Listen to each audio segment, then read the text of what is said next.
மதிமுகவின் 31ஆம் ஆண்டு தொடக்க விழா தஞ்சை வடக்கு மாவட்ட மதிமுக சார்பில் இன்று கொண்டாடப்பட்டது.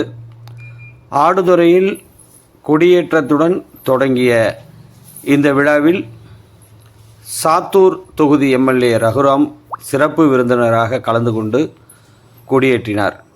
மாநில துணை பொதுச் செயலாளர் ஆடுதுறை ரா முருகன், தஞ்சை வடக்கு மாவட்ட செயலாளர் ஸ்டாலின் உள்ளிட்ட முக்கிய நிர்வாகிகள் பலர் கலந்து கொண்டனர்.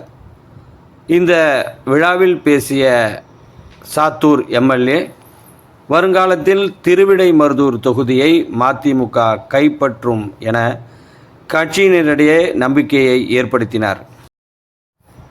தொடர்ந்து ஆடுதுறை, அவனியாபுரம், திருவிடைமருதூர், அம்மாசத்திரம், நரசிங்கன்பேட்டை, சாத்தனூர் உள்ளிட்ட பல்வேறு கிராமங்களுக்கு சென்று கொடியேற்றப்பட்டது.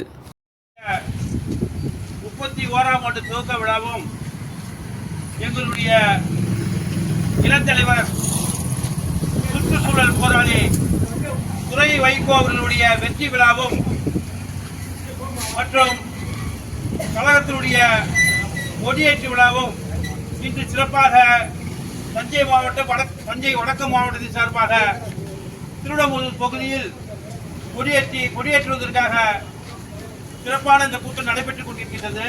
கொடியேற்று விழாவுக்கு என்னை அழைப்பதற்கு பெருமைப்படுகின்றேன்.